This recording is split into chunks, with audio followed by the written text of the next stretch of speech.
Hunt, a person that I feel a great kinship to, and I appreciate very much, and what he's done for New York boxing and boxing in general. He's an incredible man, but I'm not here to do that. I'm just here to introduce his presenter. And then, ladies and gentlemen, please welcome Steve Farhood to induct Lou DiBella.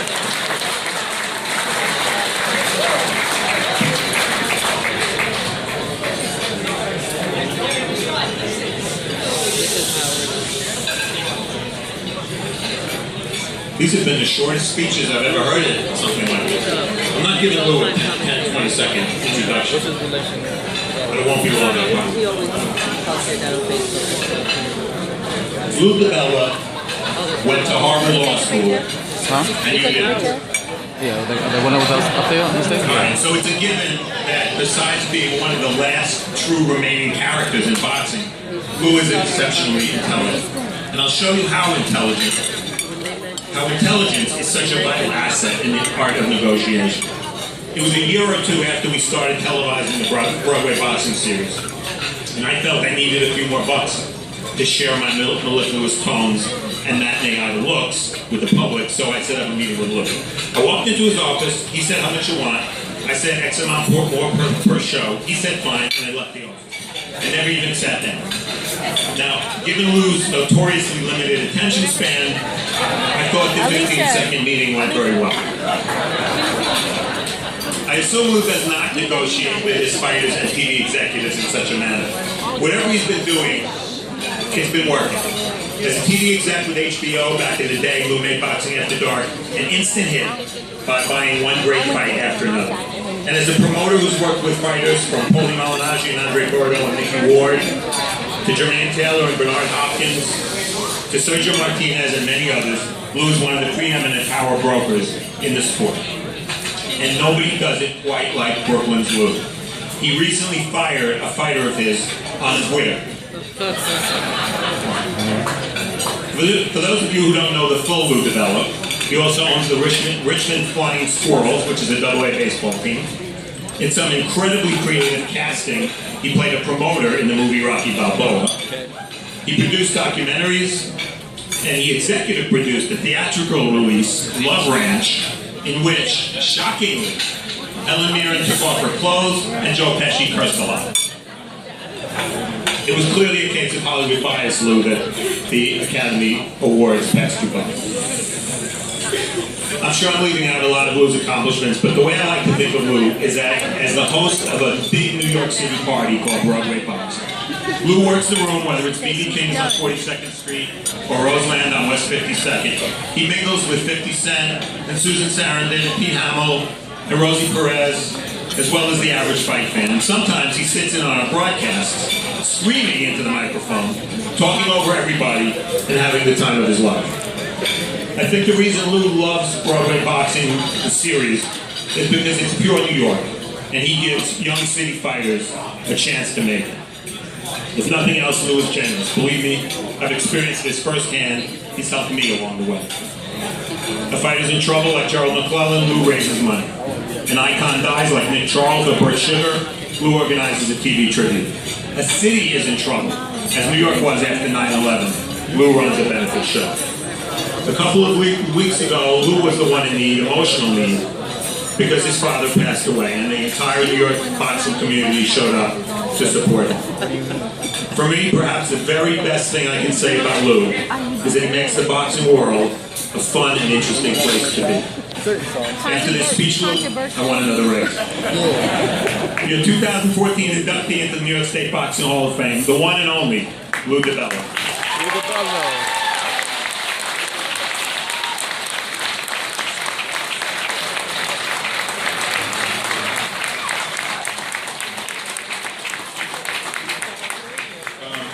This is really a tremendous honor, and to have a dear friend and someone I respect and love as much as Steve Farhood introduce me is even a great honor. Lou Reed, who was one of my musical heroes, had a song called New York City Man, and it's really an honor to be sitting here on this dais with so many New York City men, New York men, I know everyone in this dais, every one of them I can call a friend, and it's a tremendous honor to be honored among them. God, I know so many people in this room. I could go from table to table and hug half of you, or actually probably all of you. And thank you for all being here. I'm proud to be part of the fraternity that is New York City boxing and New York State boxing. Bob Duffy, thank you, New York Hall of Fame. Thank you, Ring 8, for all the work you do for retired fighters. I got to point out that on table 7 and table 9 and table 13 are my family, and I love you guys more than anything. My best friends in the world.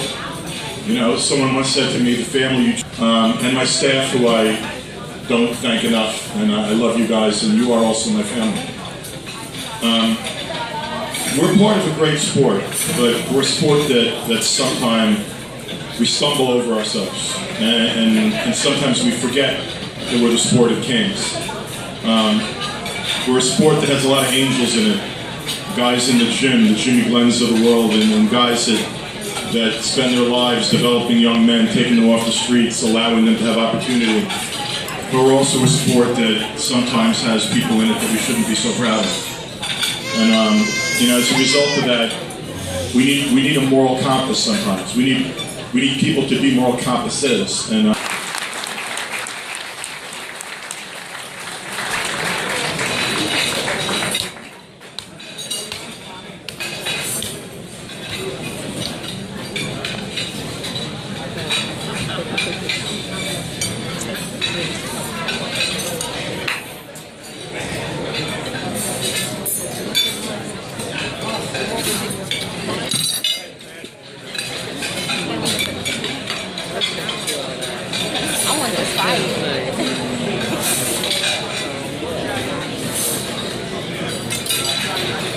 just one quick thing.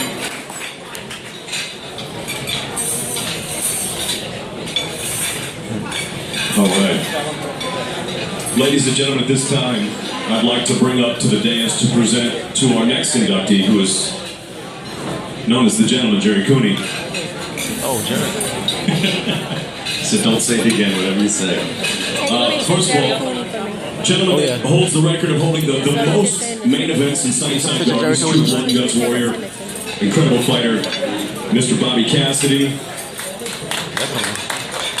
And his son, who's a great writer, Bobby Cassidy Jr. We gotta bring them up here at this time.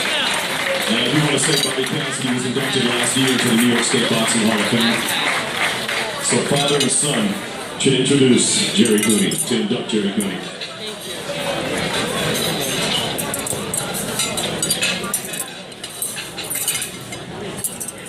I'd just like to say that it's an honor to be part of Gerry Cooney's induction.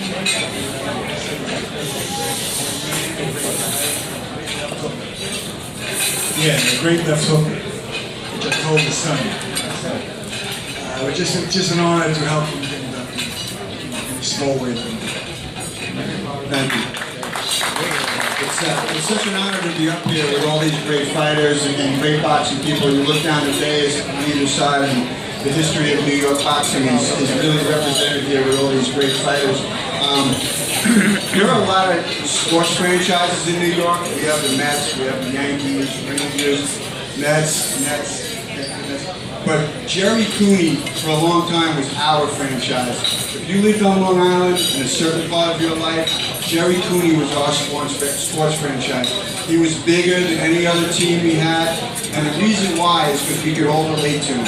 He was Gerry Cooney. He was the guy next door. We knew him from the gyms in Huntington, before the Coliseum. He turned pro at Sunnyside Gardens. He was as much a part of the New York boxing scene and the fabric of New York boxing as anybody. And he was really our guy. He made the cover of Sports Illustrated. We were just so proud and so honored to be Long Islanders at that point. Gerry represented us, along with Howard Davis Jr. Don't want to be either. But you know, who could forget his knockout of Ken Norton at Madison Square Garden, Long Island, and of course the classic fight with Larry Holmes. So it's my honor and privilege to introduce Gerry Cooney, not only a great fighter, but a great person, someone that we've gotten to know well over the years, and thank you very much.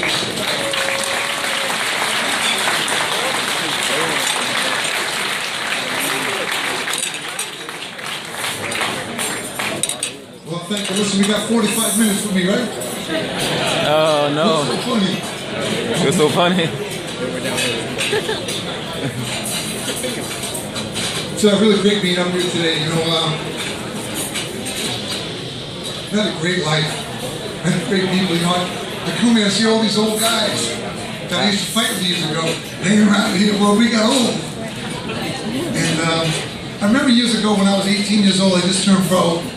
And I went to Gleason's gym with Bruce Silverglade and Ira back in the day. I met a guy by the name of Wendell Newton. He's still around, I think. He must be 100, but he was a big old scary looking heavyweight. He used to work with Sonny Liston and all the guys. And he told me that day, he said, you know, Gerry, you're pretty good. He said, you better watch out. Don't stay out late. Don't be messing around with women and stay training because it's going to go just like that. And I remember looking at him that day and saying, you got to be out of your mind. That was 40 years ago. In a second. And, you know, I had some great fights. I've always been connected with Larry Holmes. I got to meet some of the greatest fighters in the world, from Willie Pep, Carmen Basilio, Jake LaMotta, Ali, Norton. Just really, you know, a blessed guy that, from my background, where I came from, as far as I got, it's a miracle. And, you know, I was thinking about this today. I don't know why I'm going to tell you this story, but how did I